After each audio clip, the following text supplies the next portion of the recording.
Yeah, nervous about this one, guys, I'm not gonna lie. I always get a bit weird when I'm reviewing something that is so highly regarded amongst the perfume community. I've heard this referred to as a masterpiece over and over and over. So thankfully, I'm not as enamoured with it as most people. I don't need to be falling in love with expensive perfumes anymore. I'm trying my best not to, but I still do, apparently. Today I'm reviewing Andy Tauer's Le du Désert Marocain. Did I do that right? Basically it means the air of the Moroccan desert, I'm thinking.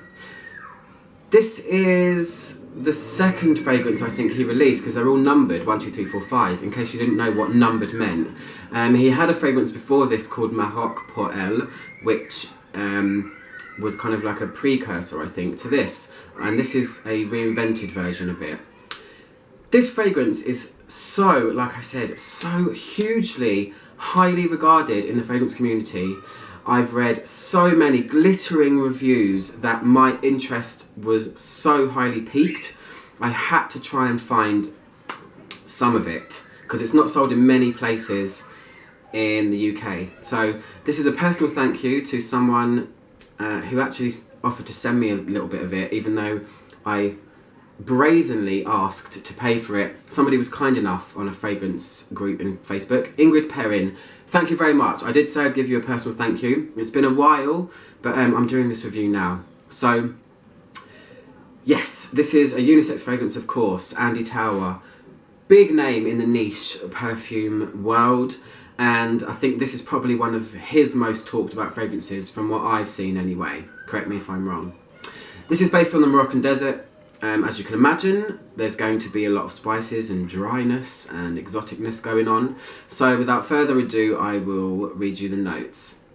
The top notes are coriander, cumin, and it says with a hint of petitgrain. Now petitgrain is a citrus, but smelling it on its own, as I have done a lot of times for my perfume course, it's a very dry citrus. It does come from the twigs and leaves of the orange tree. So yes, it's kind of orange lemony smelling, but I sometimes think it smells like lavender. It's that dry and herbal kind of smelling, but it does have obviously a citrus kick because it's in the citrus family.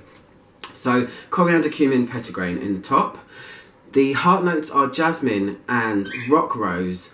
Rock rose is a very specific kind of rose. It's a little shrub. Roses are shrubs anyway, but this is a very particular type of rose that I've never had the pleasure of smelling, so I can't even comment on that. But it's rosy, as you can imagine. Then the base is cedar, vetiver, and ambergris, or ambergris as it's pronounced, which translates as grey amber. Do I go into that or do I not? Decision time.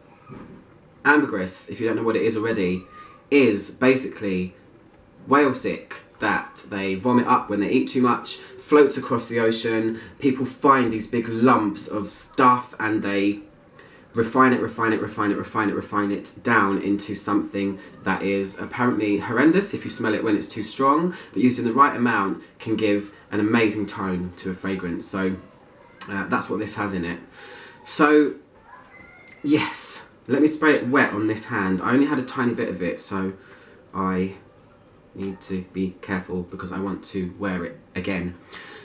So as you can imagine, that's a new word for the day. As you can imagine, so when it's wet, as you can imagine, by the theme and by the notes, there is a very dry tone to this fragrance.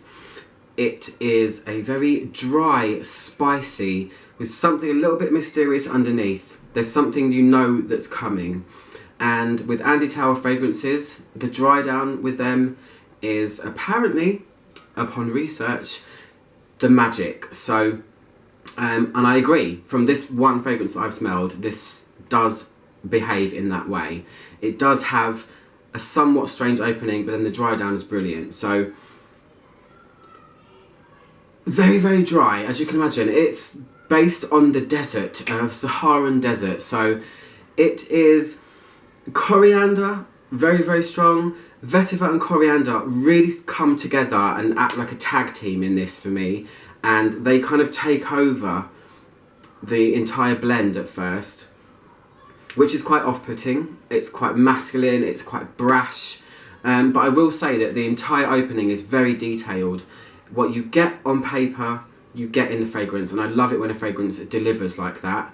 I sound like a broken record. If any of you guys have watched my reviews before, you will know that I do say stuff like that all the time. It's because it's true and I believe it. So yeah, it's dry at first, obviously. Vetiver really comes forward quite quickly for me, and it lends its grassy, masculine tone to the fragrance with these kind of, it's lightly spiced, I think, over the top, but very dry. When it starts to dry, then we start to get into this rhythm of, rhythm's the wrong word to say for a perfume. Why not? There's notes and accords and everything else. It starts to get into its stride, and it really smells different, I think. The ambergris, I've never smelled ambergris on its own, but I can imagine, I've read what the tones of this are. It turns to a semi-sweet smelling fragrance. The spices really get tempered down and blunted. That's my new favourite word for the week. The spices get a little bit blunted, and you are given quite an exotic, harmonious kind of thing. It's semi-sweet, it smells a little bit resinous, almost leathery as well at times, but it's tempered down and it becomes a little bit more manageable if you're not a fan of something that's hugely spicy. I do feel there are a lot of notes in this that could have made it go completely wonky, but obviously Andy Tower is a master perfumer and it really works. This is one of those fragrances where you need to let it get to where it needs to go, and then it stays with you for a hell of a long time. It's got a gorgeous way of wafting. I love it when a fragrance does that. It's not one of those ones that's super overpowering, but the dry down really smells so nichey. I think if I'd have never smelled a niche perfume before I smelled this, I probably would have ran to the hills to try and find it. I've smelled quite a few before, so I'm not super impressed with it. That's just my opinion. Lovely, though. There's something a tiny bit camphorous about it, a little bit medicinal, dry, spicy, and then this strangely sweet, almost resinous, waxy undertone comes through when it's dry, and I really like it when it gets to that stage. It's great when a fragrance has a sweetness that isn't present because of an obvious vanilla, and this has a sweetness that's a different kind of sweetness. Not sugary, not vanilla-y. It is sweetness in an ambery, resinous way, which is lovely, and it gives it a really nice wash of something rounded underneath. Really good.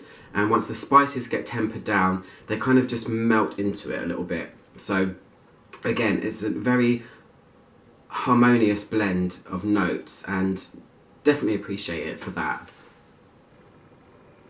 You know, it's one of those ones you would spray at least an hour before you go out, because then you're just going to get people asking, what's that?